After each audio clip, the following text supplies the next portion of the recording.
सामाजिक न्याय के मुद्दे पर दो बात रखनी है। संत रविदास, संत कबीर, नानक, ज्ञानदेव, नामदेव, तुकाराम, भक्ति आंदोलन और सूफी संतों की परंपराओं के इस मुल्क में 2023 के भारत में आज भी छुआछूत जिंदा है। आज भी एक इंसान को दूसरे इंसान का मैला ढोना पड़ रहा है। आज भी भारत में हर रोज 4 दलित बहनों पर बलात्कार होते हैं। हर रोज 2 दलित समुदाय के व्यक्तियों की हत्या होती है और हर 18 मिनट पर एक एट्रोसिटी की घटना होती है। ये केवल चिंता का नहीं, हमारे देश के लिए आज बहुत बड़ी शर्म का विषय है। बाबा साहब अम्बेडकर ने संविधान बनाया और सामाजिक न्याय की बात की। हम लोग साफ तौर पे मानते हैं कि नए भारत का निर्माण तब तक मुमकिन नहीं है जब तक इस देश के हर एक कोने में सामाजिक न्याय को सुनिश्चित न किया जाए। लेकिन जिस गुजरात मॉडल को पूरे देश के ऊपर थोपा गया, मैं उसी गुजरात से आता हूं और हम लोगों ने देखा है कि इसी गुजरात मॉडल के कारण पिछले 8-10 सालों में रोहित वेमुला की सांस्थानिक हत्या होती है।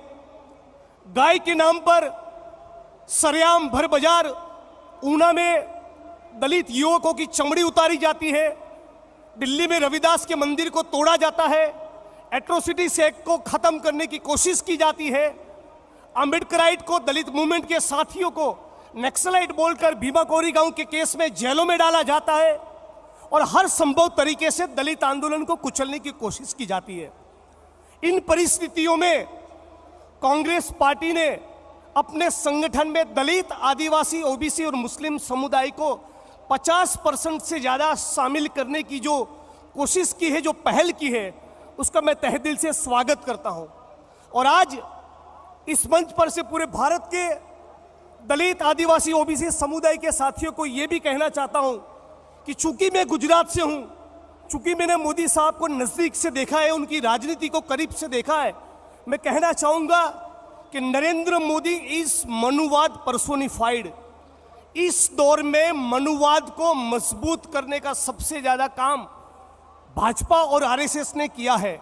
और इसीलिए कांग्रेस के कार्यकर्ताओं से भी मेरा अपील है कि सामाजिक न्याय की इस लड़ाई को, जहां पर भी दलितों के ऊपर अत्याचार हो, आदिवासियों के ऊपर अत्याचार हो, ओबीसी के ऊपर अत्याचार हो, घुमंतु समुदाय के ऊपर अत्याचार हो, केवल कांग्रेस पार्टी के एससी, एसटी, ओबीसी और माइनॉरिटी डिपार्टमेंट के साथी नहीं, पूरी कांग्रेस पार्टी साथ में मिलकर लड़े।